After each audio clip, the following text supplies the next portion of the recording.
ಎಲ್ಲರಿಗೂ ಬೆಳಕಿನ ಹಬ್ಬ ದೀಪಾವಳಿಯ ಹಾರ್ದಿಕ ಶುಭಾಶಯಗಳು. ದೀಪಾವಳಿ ಹಬ್ಬ ಅನ್ನುವಂಥದ್ದು ಕೇವಲ ಸಾಂಪ್ರದಾಯಿಕ ವಿಶೇಷವನ್ನಷ್ಟೇ ಪಡೆಯದೆ ಬಹಳಷ್ಟು ವೈಜ್ಞಾನಿಕ ಕಾರಣಗಳನ್ನು ಹೊಂದಿರುವಂತಹ ಹಬ್ಬ ಇದು ದೀಪಾವಳಿ ಹಬ್ಬ ಅಂತ ನಾವು ಕರಿತೀವಿ. ವರ್ಷದಲ್ಲಿ 3-4 ದಿನಗಳವರೆಗೆ ಬರುವಂತಹ ಈ ಹಬ್ಬ ಮೊದಲನೇ ದಿನ ನೀರು ತುಂಬುವಂತಹ ಹಬ್ಬ, ಎರಡನೇ ದಿನ ನರಕ ಚತುರ್ದಶಿ, ಮೂರನೇ ದಿನ ಲಕ್ಷ್ಮೀ ಪೂಜೆ ಮಾಡುವಂತದ್ದು, ನಾಲ್ಕನೇದು ಬಲಿಪಾಡ್ಯಮಿ ಅಂತ ಕರಿತೀವಿ.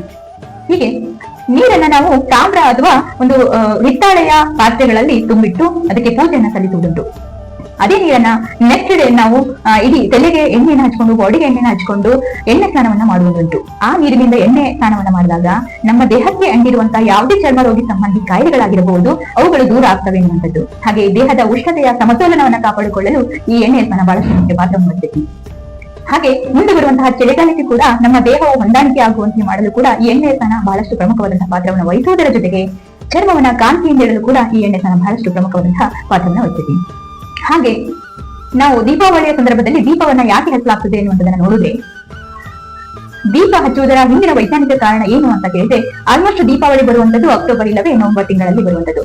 ಈ ಒಂದು ಸಮಯದಲ್ಲಿ ಮಳೆಗಾಲ ಇರುವುದರಿಂದಾಗಿ ಬಹಳಷ್ಟು ವೈರಸ್ಗಳಾಗಿರ್ಬೋದು, ಬ್ಯಾಕ್ಟೀರಿಯಾಗಳಾಗಿರ್ಬೋದು, ಕ್ರಿಮಿಕೀಟಗಳಾಗಿರ್ಬೋದು ಈ ಒಂದು ಸಂದರ್ಭದಲ್ಲಿ ಉತ್ಪತ್ತಿಯಾಗಿ ಬಹಳಷ್ಟು ಸಾಂಕ್ರಾಮಿಕ ಕಾಯಿಲೆಗಳಿಗೆ ಕಾರಣ ಆಗ್ತವೆ. ದೀಪ ಹಚ್ಚಿದಾಗ ದೀಪದ ಉಷ್ಣತೆಯಿಂದ ಆ ಹುಳಗಳು ಅಥವಾ ಕೀಟಗಳು ಸಾಯುವುದರ ಜೊತೆಗೆ ವಾತಾವರಣವನ್ನು ಶುದ್ಧೀಕರಿಸಲು ಕೂಡ ಈ ದೀಪ ಬಹಳಷ್ಟು ಪಾತ್ರವನ್ನು ವಹಿಸುತ್ತದೆ ಅನ್ನುವುದು. ದೀಪ ಕೇವಲ ಕತ್ತಲನ್ನು ದೂರ ಮಾಡುವುದಷ್ಟೇ ಅಲ್ಲದೆ ಕ್ರಿಮಿಕೀಟಗಳನ್ನು ಕೂಡ ದೂರ ಮಾಡಲು ಕೂಡ ಬಹಳಷ್ಟು ಸಹಾಯಕವಾಗ್ತದೆ ಅಂತ. ಹಾಗೆ ಪಟಾಕಿಗಳ ಹಾರಿಸುವುದರ ಹಿಂದಿನ ಉದ್ದೇಶವನ್ನ ತಿಳ್ಕೊಳ್ಳೋದಾದ್ರೆ, ಪ್ರಾಚೀನ ಕಾಲದಿಂದಲೂ ನಮ್ಮ ಹಿರಿಯರು ಪಟಾಕಿಗಳನ್ನ ಈ ದೀಪಾವಳಿಯ ಸಂದರ್ಭದಲ್ಲಿ ಆಡ್ತಾ ಇದ್ರು. ಪಟಾಕಿಯ ಒಂದು ಸೌಂಡಿನಿಂದಾಗಿ ಕ್ರಿಮಿಕೀಟಗಳು, ಬ್ಯಾಕ್ಟೀರಿಯಾಗಳು ಕೂಡ ದೂರ ಆಗ್ತವೆ ಅಂತ ಹೇಳಿ. ಈಗ ಬೆಳೆಗಳಲ್ಲಿ ನೋಡ್ತಾ ಇರ್ಬೋದು, ಬೆಳೆಗಳಿಗೆ ಯಾವ್ದಾದ್ರು ಪ್ರಾಣಿಗಳು ಬೆಳೆಯನ್ನ ನಾಶ ಮಾಡ್ತಿರ್ಬೇಕಾದಾಗ ಅಲ್ಲಿ ಕೂಡ ಪಟಾಕಿಗಳನ್ನ ಹಚ್ಚಿ ಆ ಪ್ರಾಣಿಗಳಿಗೆ ದೂರ ಓಡಿಸುವುದುಂಟು. ಅದೇ ಒಂದು ಸಂದರ್ಭಕ್ಕಾಗಿ ಈ ಪಟಾಕಿಗಳನ್ನ ಹಚ್ತಾ ಇದ್ರು.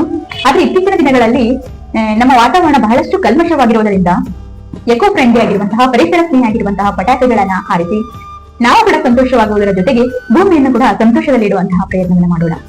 ಹಾಗೆ ದೀಪಾವಳಿ ಸಂದರ್ಭದಲ್ಲಿ ಸಿಹಿ ತಿಂಡಿಗಳು ಮಾಡುವಂತದ್ದು, ಅದೇ ಹೋಳಿಗೆ ಆಗಿರಬಹುದು ಅಥವಾ ಸಕ್ಕರೆ, ಹಾಲು, ತುಪ್ಪ ಈ ತರದ ನಾವು ಆಹಾರವನ್ನ ರೆಡಿ ಮಾಡಿ ತಿಂತಾ ಇರ್ತೀವಿ.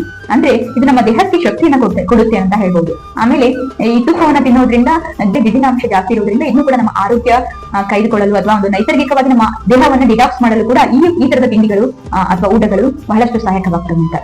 ಹಾಗೆ ನಮ್ಮ ದೇಹಕ್ಕೆ ಶಕ್ತಿಯನ್ನು ಕೊಡಲು ಕೂಡ ಈ ತರದ ಊಟಗಳು ಸಹಾಯಕವಾಗ್ತವೆ ಅಂತ ಹೇಳಿ. ಹಾಗಾಗಿ ಈ ಎಲ್ಲರೂ ಕೂಡಿ, ಸಂಬಂಧಿಕರು ಆಗಿರ್ಬಹುದು, ಮನೆ ಮಂದಿ ಆಗಿರ್ಬಹುದು ಮತ್ತು ನೆರೆಯ ಹೊರೆಯವರಾಗಿರ್ಬಹುದು, ಎಲ್ಲರೂ ಕೂಡಿ ಖುಷಿ ಸಂಭ್ರಮದಿಂದ ಆಚರಣೆ ಮಾಡುವಂತಹ ಹಬ್ಬ ದೀಪಾವಳಿ ಹಬ್ಬ ಅಂತ ಹೇಳಾಗ್ತದೆ.